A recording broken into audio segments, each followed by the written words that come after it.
Your excellency, प्रधानमंत्री Sinbad, दोनों देशों के डेलीगेट्स, मीडिया के सभी साथी, नमस्कार, स्वागत खाप। इस खूबसूरत स्वर्ण भूमि में मेरे और मेरे डेलीगेशन के गर्मजोशी भरे स्वागत और आतिथ्य के सत्कार के लिए मैं प्रधानमंत्री सेनाबाद का हार्दिक आभार व्यक्त करता हूं। 28 मार्च को आए भूकंप में हुई जनहानि के लिए मैं भारत के लोगों की ओर से गहरी संवेदनाएं प्रकट करता हूं और हम घायल हुए लोगों के शीघ्र स्वस्थ होने की कामना करते हैं।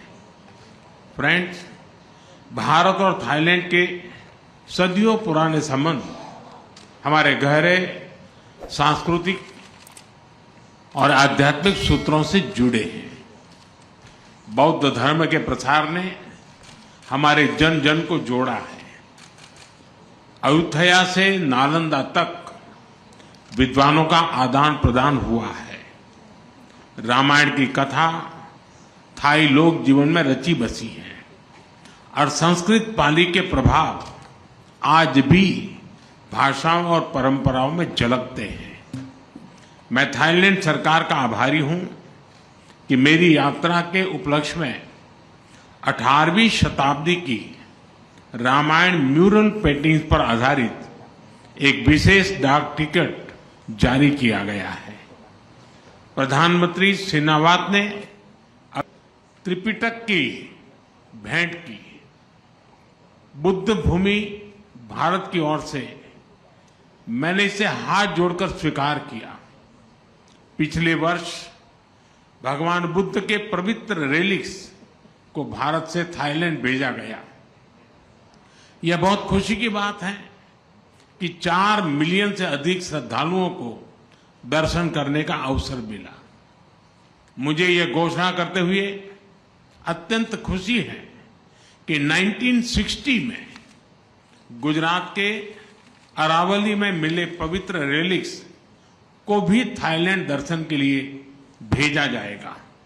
इस वर्ष भारत में महाकुंभ में भी हमारा पुराना कनेक्शन दिखाई दिया।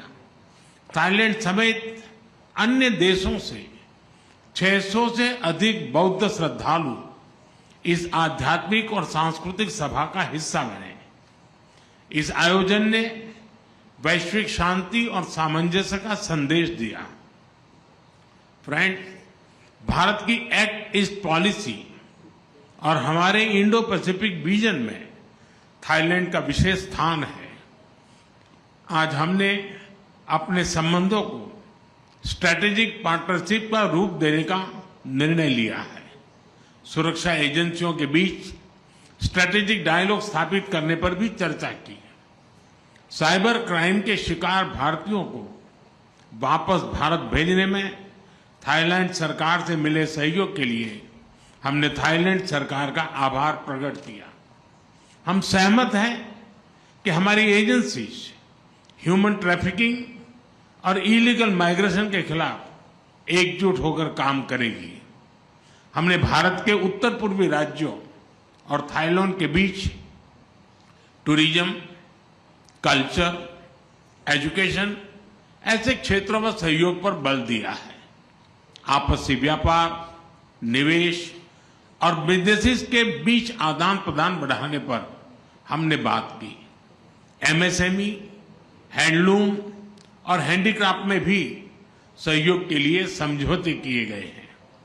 Renewable energy, digital technology, e vehicle, robotics, space, biotechnology और स्टार्टअप में सहयोग को बढ़ाने का हमने निर्णय लिया है।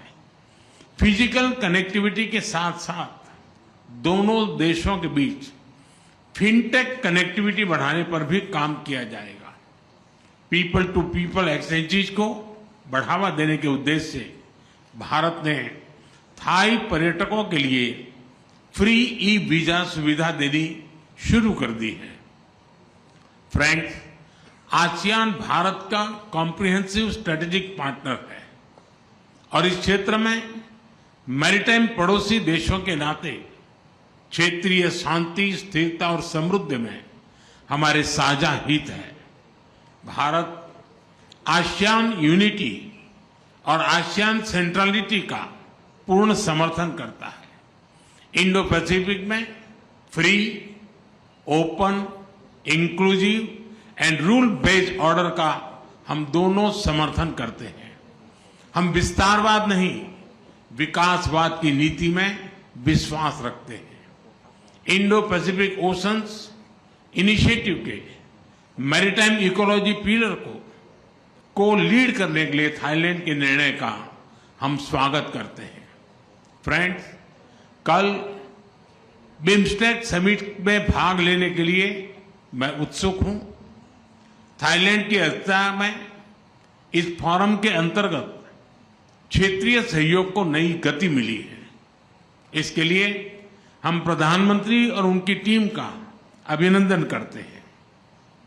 एक्सेलेंसी, एक बार फिर स्वागत और सम्मान के लिए मैं आपका धन्यवाद करता हूं और त्रिपिटका की भेंट के लिए आपका विशेष रूप से आभार प्रकट करता हूं। बहुत बहुत धन्यवाद। खाप खून खाप।